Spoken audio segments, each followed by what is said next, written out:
Constitución, y para hablar de este y otros puntos también vamos a comunicarnos vía Skype con Gino Cosa, él es miembro titular de la Comisión de Constitución y congresista del Partido Morado, que nos va a dar más detalles, por supuesto, su posición ante esta renuncia masiva, 15 especialistas nada menos.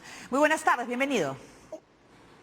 Buenas tardes, muchísimas gracias por la invitación. Así es, todos los especialistas, cada uno ha dado a conocer sus puntos de vista, entre ellos en que no se consultó todo lo aprobado este último fin de semana en los cambios en la Constitución. En efecto, hay que distinguir, en primer lugar, la modificación, la reforma constitucional del artículo 93, referida a la inmunidad de los congresistas, sí se debatió extensamente. Ha estado en agenda del Congreso y en el debate público desde marzo del 2019. En segundo lugar, los impedimentos para postular a quienes tuvieran una sentencia en primera instancia también es un tema que está desde marzo del 2019 en el debate del Congreso. El Congreso anterior tomó una decisión y este Congreso ha vuelto a discutir esto y llegamos con un dictamen al Pleno. Pero ese dictamen no se discutió, digamos, en el Pleno. Finalmente, después de los tiras y aflojas, se ha aprobado en primera votación el impedimento para que quienes tienen sentencia no puedan ejercer cargo público o postular a cargos de elección popular. Eso, creo yo, habría que ratificarlo. Sería bueno que este Congreso lo ratificara en segunda votación. No de inmediato, pero, digamos, de acá a unas semanas, porque no hay objeción a eso. Eso no ha sido cuestionado y sería una buena decisión que esté vigente para las próximas elecciones, de manera de que los sentenciados no puedan postular a esas próximas elecciones.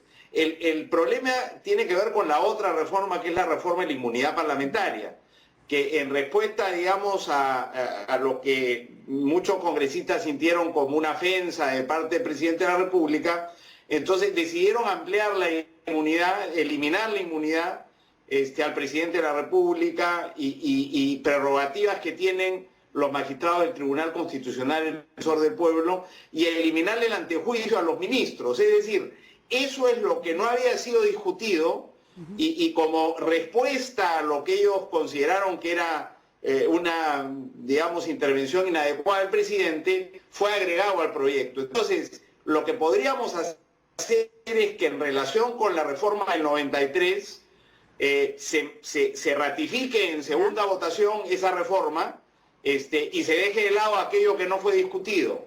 Correcto. Y la otra posibilidad, porque también hay... Sí. No, yo quisiera saber, sobre todo usted hablaba de la posibilidad de reconsiderar y quizás desestimar ese punto de la inmunidad parlamentaria, porque ha sido seriamente cuestionada y yo creo que le hace mucho daño también a los partidos políticos que han participado en esa votación.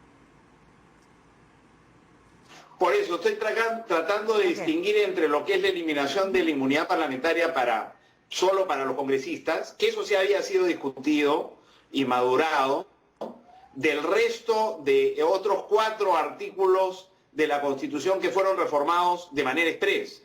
Entonces, eventualmente se podría, en esta nueva legislatura, ratificar en segunda votación la reforma del 93 y dejar de lado la reforma de los otros artículos de la Constitución que no fueron discutidos adecuadamente. La otra posibilidad es, como también hay cuestionamientos a la manera como quedó la reforma del 93, que confunden las cosas, este Congreso en la segunda legislatura podría votar una nueva propuesta de reforma constitucional sin esos aspectos cuestionados y ratificarla en la próxima legislatura que se iniciaría en febrero. Esas son algunas de las posibilidades que están disponibles, digamos, para el Congreso, pero ratifico que en lo referido a impedimentos para postular, esa primera votación nadie la ha cuestionado y podríamos ratificarla pronto en una segunda votación para que en el próximo proceso electoral quienes tienen una sentencia en primera instancia ya no puedan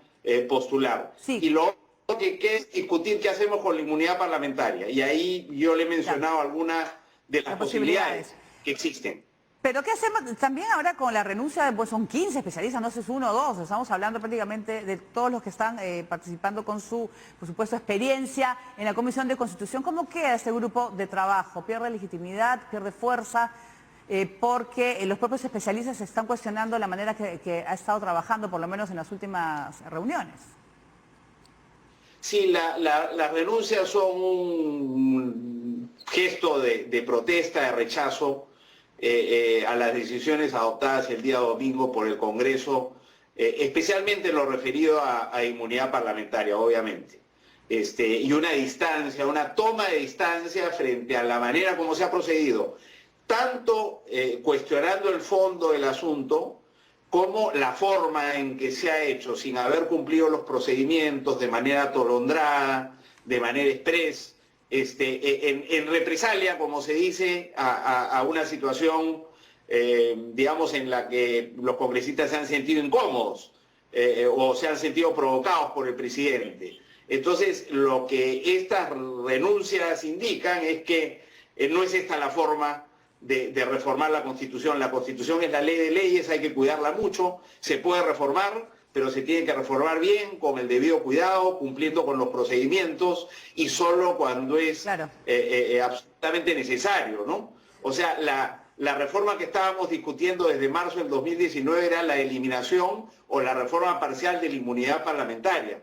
Pero además de aprobar eso, hemos modificado otros 4 artículos que están referidos a otras instituciones distintas que el Congreso, como los ministros, el presidente de la República, el defensor del pueblo y el Tribunal Constitucional. Así, precisamente sobre todo lo que está pasando, el defensor del pueblo ha cuestionado las reformas aprobadas pues en el Congreso, ha considerado que contiene vicios inconstitucionales insalvables. La titular del TC está pidiendo diálogo. ¿Qué se puede hacer al respecto? Porque están pedidos de todos los sectores.